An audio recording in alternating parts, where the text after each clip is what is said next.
しもーし。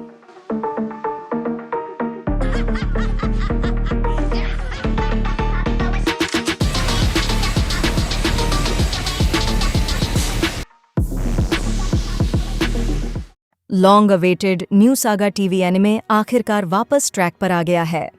originally जुलाई 2023 में broadcast होने वाली इस सीरीज को कई रीजंस के चलते पोस्टपोन कर दिया गया था, लेकिन अब इसकी जुलाई 2025 की रिलीज विंडो को कंफर्म किया गया है। अनाउंसमेंट के साथ ही एक नया ट्रेलर की विजुअल और 5 अतिरिक्त कास्ट मेंबर्स को रिवील किया गया है। यह कायल नामक एक मैजिक नाइट की कहानी है जो एक भयंकर लड़ाई के बाद डेमन लॉर्ड को हरा देता है, या ऐसा वह सोचता है, लेकिन वह खुद को दुनिया के विनाश से पहले के समय में वापस पाता है, जहां उसकी पिछली जिंदगी की यादें अभी भी बरकरार हैं। Upcoming the catcher in the ball park anime में 2 नए कास्ट मेंबर्स शामिल किए गए हैं जो ओवरसीज बेसबॉल प्लेयर्स डेनिस और ब्रायन को मोटरसन टीम में पेश करते हैं।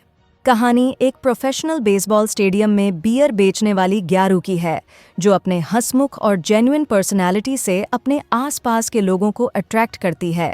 यह स्टेडियम में काम करने वाले लोगों की डेली लाइव्स को एक्सप्लोर करती है, जो प्यार, दोस्ती और बेसबॉल के बारे में एक कॉमेडिक लेकिन हार्टवार्मिंग स्टोरी बनाती है।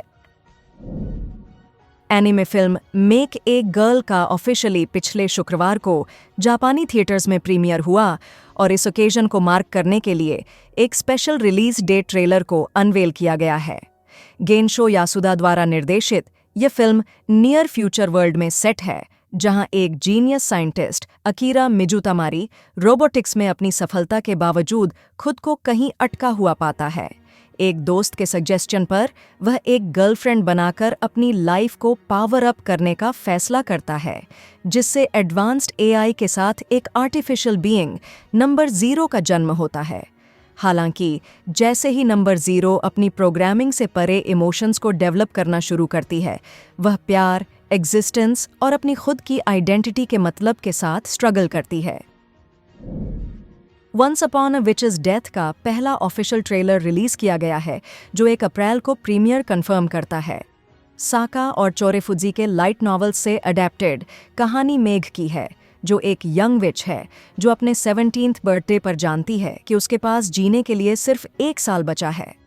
जर्नी पर निकलती है, वह अनएक्सपेक्टेडली अपने आसपास के लोगों की जिंदगी में शामिल हो जाती है, उनकी मदद करती है जिसकी उसने कभी कल्पना भी नहीं की थी। एक और मैंगा का एनिमे एडेप्टेशन हो रहा है। कोचा अगासावा द्वारा स्लाइस ऑफ लाइफ रोमांस पर based the ramparts of ice officially working में है, जबकि रिलीज डेट, स्टाफ और कास्ट डिटेल्स अभी तक सामने नहीं आई है। कहानी एक हाई स्कूल की लड़की की है जिसे उसके डराने वाले एक्सप्रेशंस के कारण कोल्ड और अनअप्रोचेबल माना जाता है। हालांकि चीज़ें अनएक्सपेक्टेड टर्न लेती हैं जब एक लड़का जो डरने से इनकार करता है उससे दोस्ती करने की कोशिश करता है। जल्द ही 2 और स्टूडेंट्स इसमें शामिल हो जाते हैं, जिससे इमोशनल वॉल्स को तोड़ने और जेन्युइन कनेक्शंस बनाने के बारे में एक अनएक्सपेक्टेड लेकिन हार्टवार्मिंग हाई स्कूल स्टोरी सामने आती है। 3 साल के एंटिसिपेशन के बाद zombie land saga anime film आखिरकार इस साल जापान के थिएटर्स में आने वाली है। यूमेगिंगा पैराडाइज नामक इस फिल्म को स्टूडियो मैप्पा द्वारा प्रोड्यूस किया गया है और इसमें लेजेंडरी ज़ॉम्बी आइडल ग्रुप फ्रेंचोचो को वापस लाया गया है।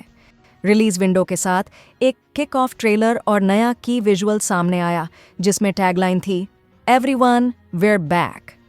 फैंस आइडल परफॉर्मेंसेज, कॉमेडी और सुपरनैचुरल केओस के सीरीज के सिग्नेचर ब्लेंड की और भी उम्मीद कर सकते हैं। मैजिकल एडवेंचर जारी है। I was reincarnated as the 7th prince, so I can take my time perfecting my magical ability की ऑफिशियल वेबसाइट ने अनाउंसमेंट की है कि सीजन 2 जुलाई 2025 में ब्रॉडकास्ट होना शुरू होगा। 2 नए कास्ट मेंबर्स के साथ एक नया टीजर विजुअल सामने आया, जिसमें और भी ज्यादा स्पेल बाइंडिंग एक्शन और शानदार मैजिक बैटल्स दिखाए गए हैं। कहानी प्रिंस लॉयड के रीइनकार्नेटेड मैजिक एंथुजियास्ट की है, जो सिंहासन के लिए 7वें स्थान पर होने के बावजूद राज करने की तुलना में अपनी मैजिकल एबिलिटीज को बेहतर बनाने की कोशिश करता है। आने वाले और भी पावरफुल दुश्मनों के साथ उसके एडवेंचर्स अभी शुरू ही हुए हैं। टोक्यो एनिमे अवार्ड फेस्टिवल 2025 ने आधिकारिक तौर पर इस साल के विनर्स की घोषणा कर दी है। Anime of the year awards पिछले साल के सबसे बेहतरीन एनिमे को सम्मानित करता है, जिसमें थिएट्रिकल फिल्म्स और टीवी सीरीज दोनों को मान्यता दी जाती है। Best feature film look back Tatsuki Fujimoto की coming of age manga Chainsaw Man creator पर बेस्ड स्टूडियो डूरियन द्वारा प्रोड्यूस्ड 58 मिनट की फिल्म 28 जून 2024 को जापान में रिलीज हुई, जिसने 2 करोड़ 4 लाख येन की कमाई की।